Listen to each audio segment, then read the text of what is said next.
There was a moment that completely changed the way I understood addiction.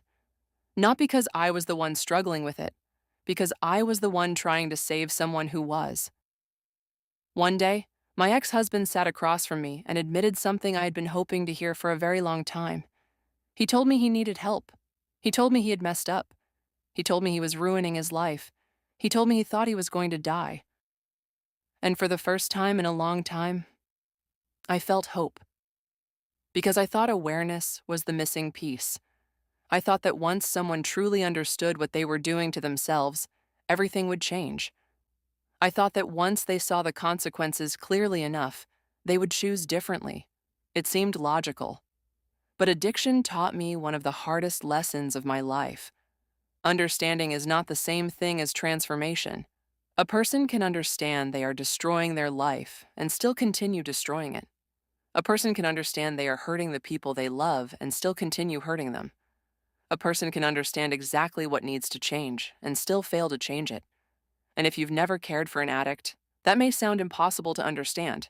But if you have, you know exactly what I'm talking about. One of the most confusing things about being with an addict is that you often see moments of complete clarity, moments where they understand everything, the damage they've caused and the future they're risking. And for a brief moment, you think, this is it. This is the turning point. This is the moment everything changes.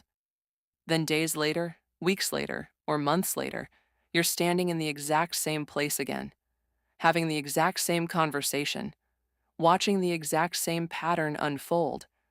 And slowly you begin to realize something painful. Awareness alone is not enough. There is a chapter of my story that I've barely spoken about until now. Addiction. Not once. Twice.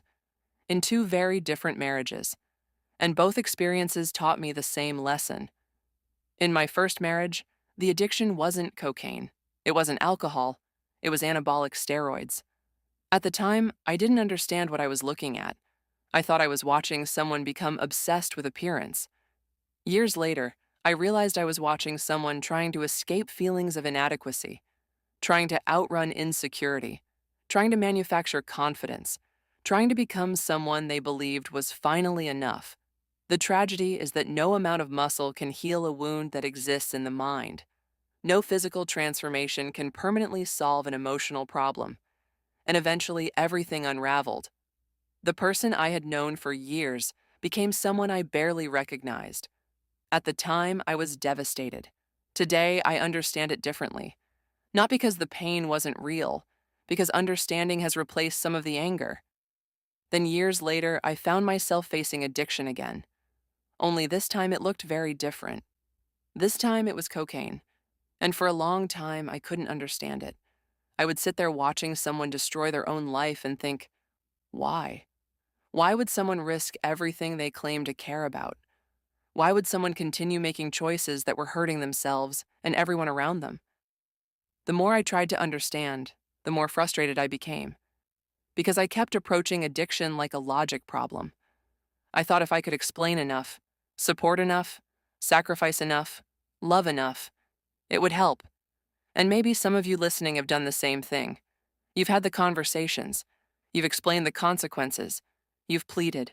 You've cried. You've encouraged. You've forgiven. You've tried everything you could think of. And yet nothing changes. That's because addiction is rarely a logic problem. It's often an emotional one.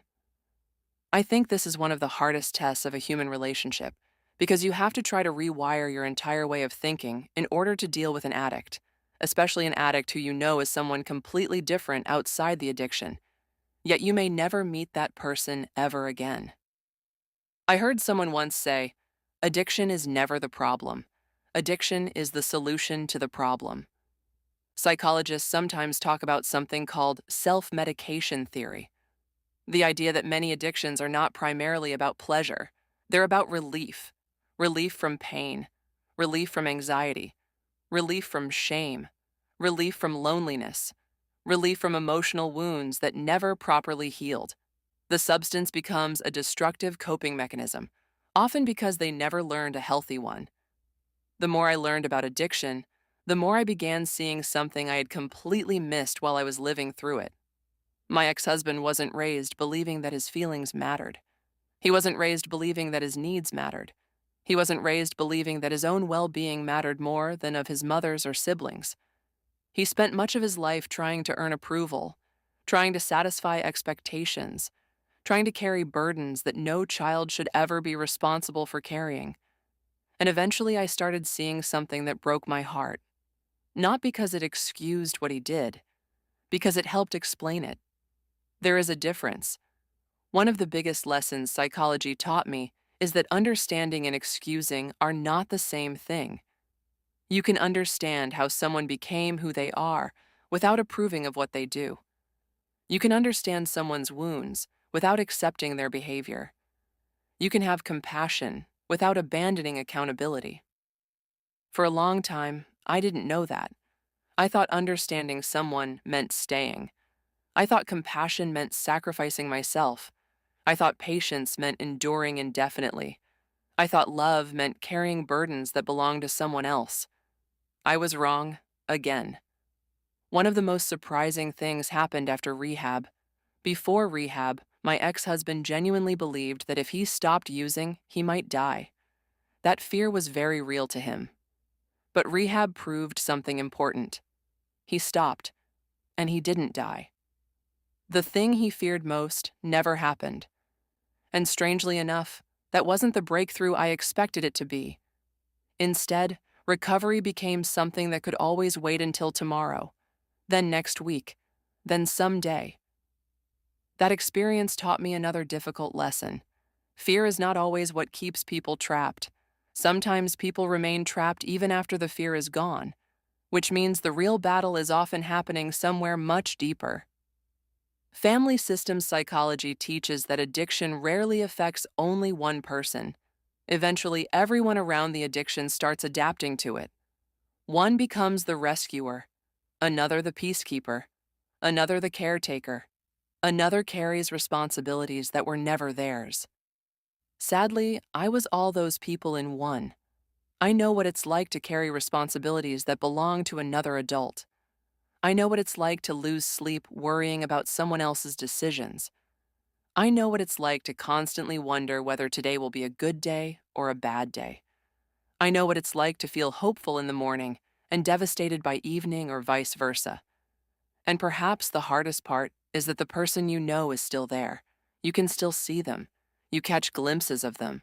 Moments where they're kind, loving, insightful, exactly who you know they could be.